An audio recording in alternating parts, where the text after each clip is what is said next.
السلام علیکم ناظرین، آپ لوگ دیکھ رہے ہیں ڈیلی پاکستان اور میں ہوں آپ کی میزبان نور امان اللہ۔ ناظرین، آج ہم بریگیڈیئر مختار کریم کی بک لانچنگ سرمنی پر موجود ہیں۔ بریگیڈیئر مختار کریم کے بارے میں آپ کو بتاتی چلوں، یہ وہ شخص ہیں جنہوں نے پاکستان بننے سے پہلے رائل آرمی میں اہم کردار ادا کیا اور پاکستان بننے کے بعد پاک آرمی جوائن کی۔ آج ان کی بک لانچنگ سرمنی پر ان کی فیملی سے بات کرتے ہیں اور بریگیڈیئر مختار کریم سے بات کرتے ہیں اور ان کے احساسات جانتے ہیں۔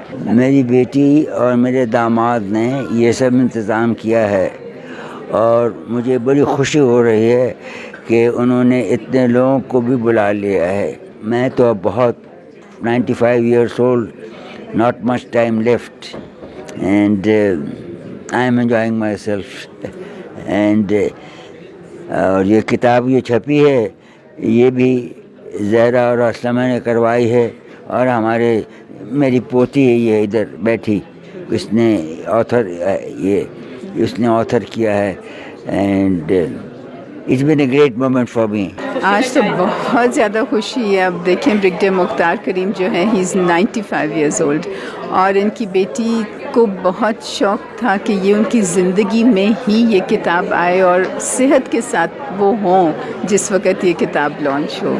یہ میرے ابو کی بریگیڈیئر ملک مختار کریم کی بک لانچ ہے اور یہ کتاب میں نے بہت محنت سے اپنے فرینڈس کے ساتھ مل کے، فیملی کے ساتھ مل کے پرنٹ کری ہے اور اس سے اچھا کوئی دن ہمارے لیے نہیں ہو سکتا کہ ماشاءاللہ ماشاءاللہ my father is 95 years old اور ان کی یہ بک لانچ ہو رہی ہے۔ وہ اپنے ہاتھ سے سب کو کتاب دیں گے۔ یہ بک میں نے سب سے پہلے اپنی کورس پروجیکٹ کے لیے لکھی تھی اور اس کے بعد جب دادا کو ان کے 90th برتھ ڈے پہ ایز اے گفٹ دی تو انہیں بہت پسند آئی اور اس کے اوپر پھر انہوں نے یہ اپنی پوری ایک آٹو بایوگرافی لکھی ہے۔ یہ ان کی کمیشن ہوئی تھی رائل انڈین آرمی میں اور جب پارٹیشن ہوئی ہے تو تب یہ پاکستان آرمی میں آئے ہیں اور ان کا سب سے پہلا اعزاز یہ تھا کہ ان نے فرسٹ ایئر او پی کو ریز کیا ہے، اس کے بعد یہ ADC رہ چکے ہیں۔ مجھے بہت اچھا لگ رہا ہے کیونکہ میں نے یہ ساری چیزیں ان سے پرسنلی یہ سب سٹوری سنی ہوئی ہیں اور میرے خیال میں اب سب لوگوں کو جب پتہ لگے گا، سب لوگ جب بکس پڑھیں گے ان کی تو وہ ان کو بھی پتہ لگے گا ان کی لائف میں کتنی اچیومنٹ ہے اور ہم لوگ ان سے کتنا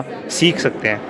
جی ہاں جی ناظرین، یہاں آپ اپنی میزبان نور امان اللہ کو اجازت دیجیے۔ لائک کرتے رہے، شیئر کرتے رہے ڈیلی پاکستان، نہ صرف آنلی آن فیس بک بلکہ یوٹیوب اور انسٹاگرام پر بھی۔ اللہ حافظ۔